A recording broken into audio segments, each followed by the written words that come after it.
ओम नमः शिवाय। बोलो शंकर भगवान की जय।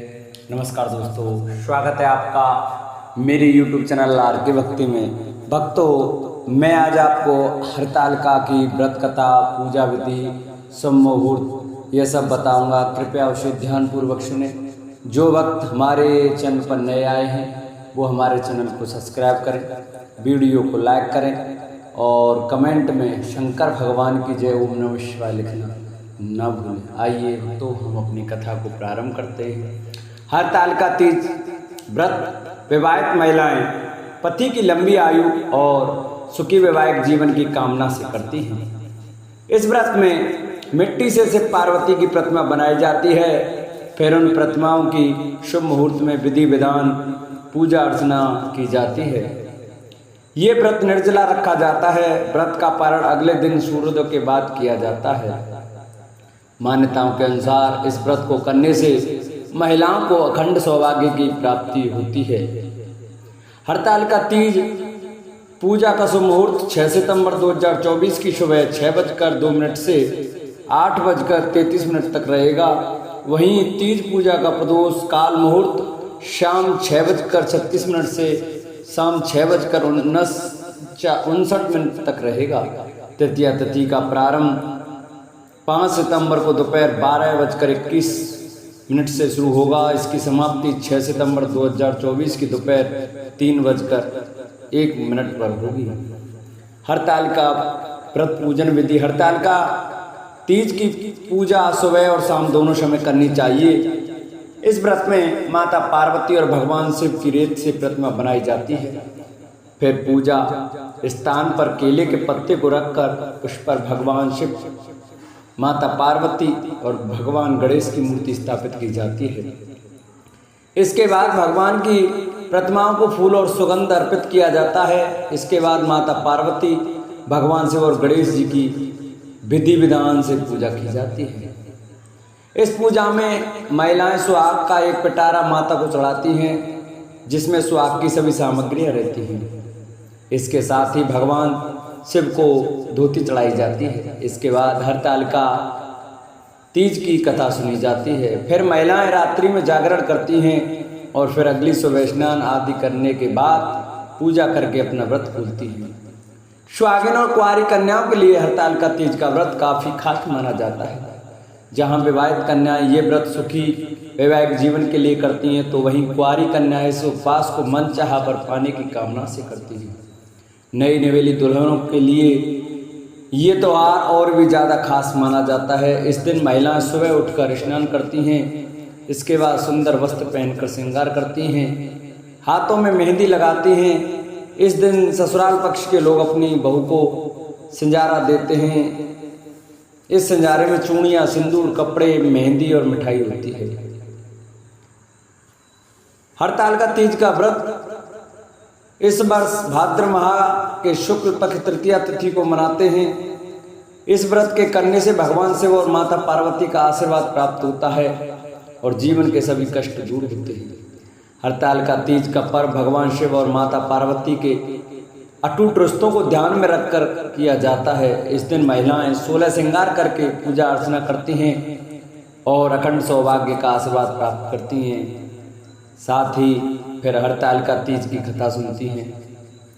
हरतालिका तीज की कथा सुनने से भगवान शिव और माता पार्वती का आशीर्वाद प्राप्त होता है और सुख शांति और समृद्धि में वृद्धि होती है। यह कथा बहुत पवित्र मानी जाती है। इस दिन हरतालिका तीज की कथा अवश्य सुननी चाहिए। हरतालिका तीज व्रत कथा। जिनके दिव्य केशों पर आंख के फूलों की माला शोभा देती है और जिन भगवान शंकर के मस्तक पर चंद्र और गले में मुंडों की माला पड़ी हुई है, जो माता पार्वती दिव्य वस्त्रों से तथा भगवान शंकर दिगंबर वेश धारण किए हुए हैं, उन दोनों भवानी शंकर को नमस्कार करता हूँ। कैलाश पर्वत के सुंदर शिखर पर माता पार्वती जी ने महादेव जी से पूछा, हे महेश्वर, मुझसे आप वह गुप्त से गुप्त बातें बताइए जो सभी के लिए सरल और महान फल देने वाली है। हे नाथ, यदि आप मुझसे प्रसन्न हैं तो आप मुझे दर्शन दें हे जगन्नाथ, आप आदि मध्य और अंत रहित हैं। आपकी माया का कोई पार नहीं है। आपको मैंने किस भांति प्राप्त किया है, कौन से व्रत तप या दान के पुण्य फल से आप मुझको वर रूप में मिले।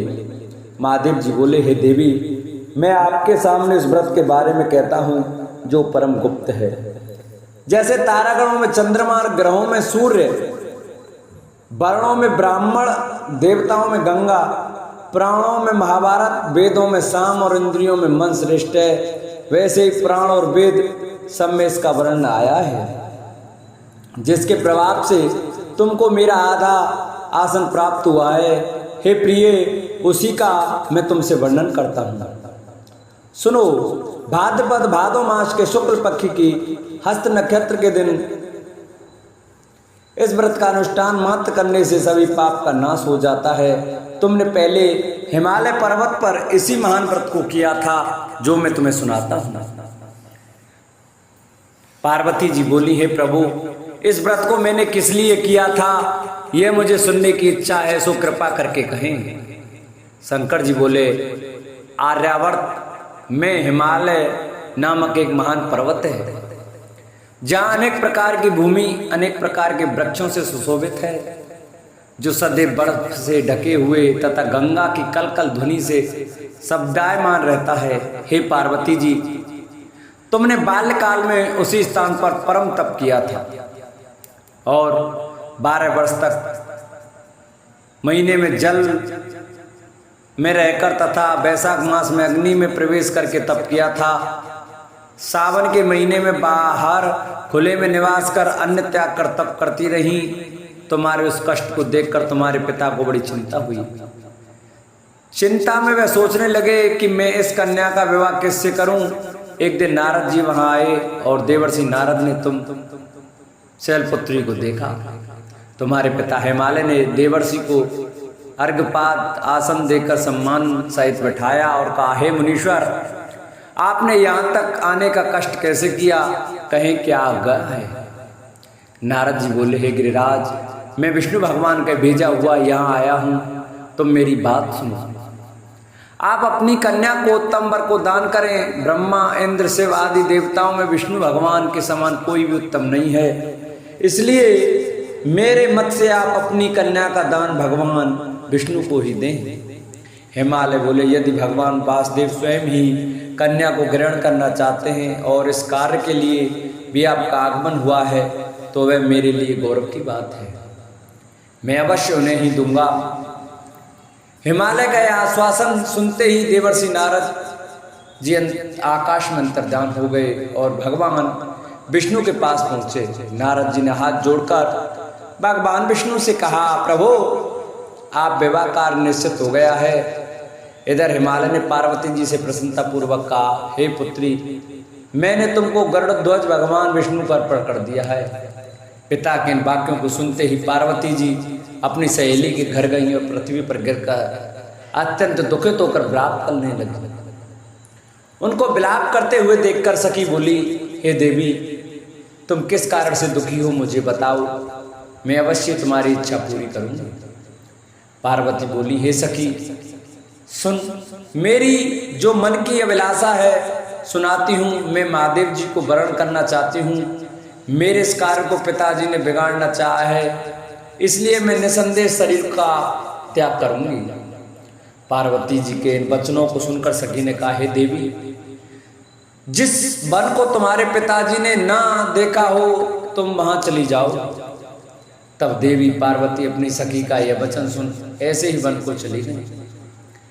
पिता हिमालय ने तुमको घर पर न पाकर सोचा कि मेरी पुत्री को कोई देव दानव अथवा किन्नर हरण करके ले गया है। मैंने नारद जी को वचन दिया था कि मैं पुत्री का भगवान विष्णु के साथ व्रत करूंगा। हाय, अब यह कैसे पूरा होगा। ऐसा सोचकर वे बहुत चिंतातुर हो मूर्छित हो गए। तब सब लोग हाहाकार करते हुए दौड़े और मूर्छा दूर होने पर गिरिराज से बोले कि हमें आप अपनी मूर्छा का कारण बताओ। हिमालय बोले, मेरे दुख का कारण यह है कि मेरी रत्न रूपी कन्या का कोई हरण करके ले गया या सर्प ने काट लिया या किसी सिंह ने मार डाला, वह न जाने कहाँ चली गई या उसे किसी राक्षस ने मार डाला। इस प्रकार कहकर गिरिराज दुखित होकर ऐसे कांपने लगे जैसे तीव्र वायु के चलने पर कोई वृक्ष कांपता है। तत्पश्चात हे पार्वती, तुम्हें गिरिराज साथियों सहित घने जंगल में ढूंढने निकले। तुम भी सखी के साथ भयानक जंगल में घूमती हुई वन में एक नदी के तट पर एक गुफा में पहुंची। उस गुफा में तुम अपनी सखी के साथ प्रवेश कर गई, जहां तुम अन्न जल का त्याग करके बालू का लिंग बनाकर मेरी आराधना करती रही। उस समय पर भाद्रपद मास की हस्त नक्षत्र युक्त तृतीया के दिन तुमने मेरा विधि विधान से पूजन किया तथा रात्रि को गीत गायन करते हुए जागरण किया। तुम्हारे उस महाव्रत के प्रभाव से मेरा आसन डोलने लगा। मैं उसी स्थान पर आ गया जहां तुम और तुम्हारी सखी दोनों थी। मैंने आकर तुमसे कहा, हे वरानने, मैं तुमसे प्रसन्न हूं, फिर तुम मुझसे वरदान मांगो। तब तुमने कहा कि हे देव, यदि आप मुझसे प्रसन्न हैं तो आप महादेव जी ही मेरे पति हों। मैं तथास्तु ऐसा कहकर कैलाश पर्वत को चला गया और तुमने प्रभात होते ही मेरी उस बालू की प्रतिमा को नदी में विसर्जित कर दिया। हे शुभे, तुमने वहां अपनी सखी सहित व्रत का पारण किया।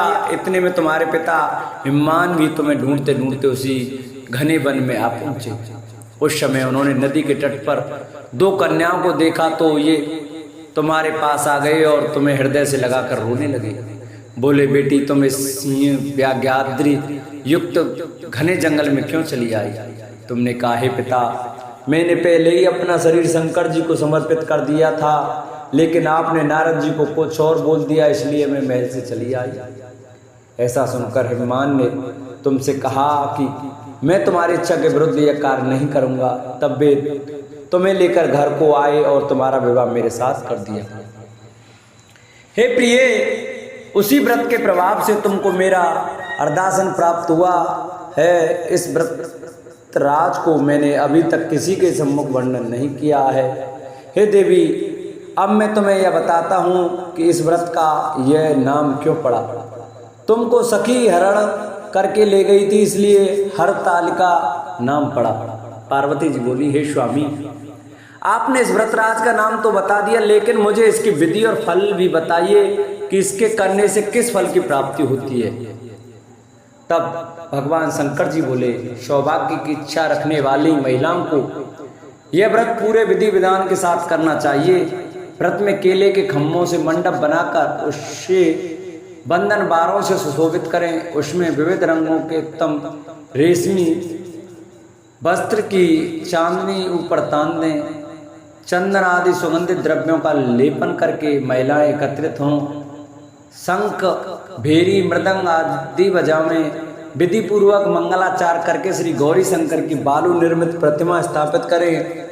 फिर भगवान से पार्वती का गंध, धूप, पुष्प आदि से विधि पूर्वक पूजन करें।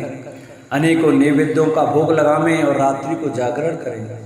नारियल, सुपारी, जवारी, नींबू, लौंग, अनार, नारंगी आदि ऋतु फलों तथा फूलों को एकत्रित करके धूप दीप आदि से पूजन करके कहें, हे कल्याण स्वरूप शिव, हे मंगल स्वरूप शिव, हे मंगल रूप महेश्वरी, हे शिवे, सब कामनाओं को देने वाली देवी, कल्याण रूप तुम्हें नमस्कार है। कल्याण स्वरूप माता पार्वती, हम तुम्हें नमस्कार करते हैं। भगवान शंकर जी को सदैव नमस्कार करते हैं।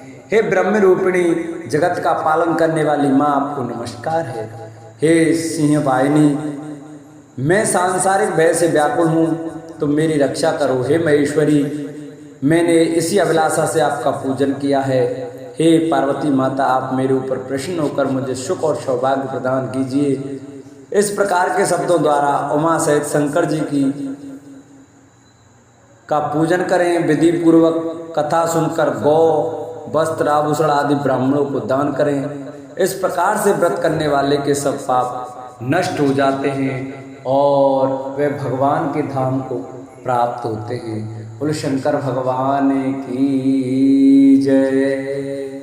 जिन भक्तों को हमारी व्रत कथा अच्छी लगी हो, हमारी वीडियो अच्छी लगी हो, वो हमारी वीडियो को ज़्यादा से ज़्यादा शेयर करें, चैनल को सब्सक्राइब करें और कमेंट में शंकर भगवान की जय, माता पार्वती की जय लिखना न भूलें।